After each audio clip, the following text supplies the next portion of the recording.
Hi, I'm Andy and I'm a volunteer for the Brain Tumour charity.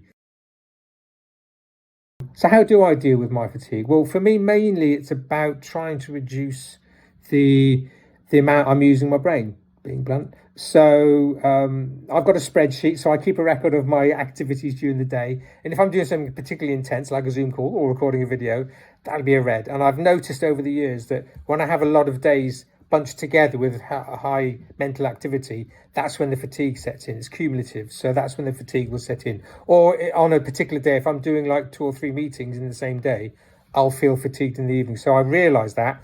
So I now change my lifestyle to space things out. So if I'm having a particularly busy day, I'll plan a recovery day the next day where I'm doing nothing. And that means literally reading the newspapers, maybe doing some puzzles, watching the telly, a light walk maybe, but nothing else. Nothing taxing the brain, to just give it a chance to recover. And if I do that, and if I spread my activities out, that can reduce the onset of the fatigue coming on.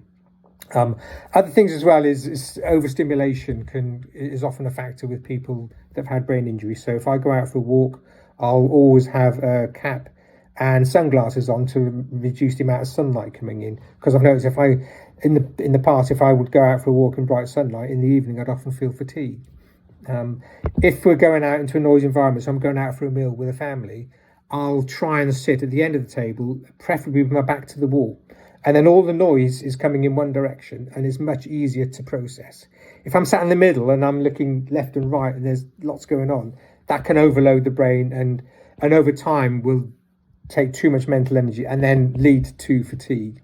So it's tricks like that to try and reduce whatever causes your brain to be overstimulated and to be using too much mental energy, to effectively try and reduce the occurrence of that. And I just recognize that there will be days when you do get fatigue.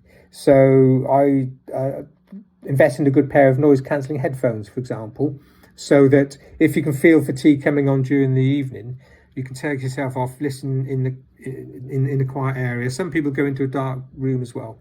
And the noise cancelling headphones means you can concentrate on the music you like, so it takes your mind off the fatigue and also reduces any noise coming in, so you're not stimulating your brain. So things like that for me have worked in reducing the amount of fatigue I get, and when I do get fatigue, how I try and cope with it. Headache pills take the edge off it, but they don't really tackle the underlying fatigue. Sleep, unfortunately, is the only thing.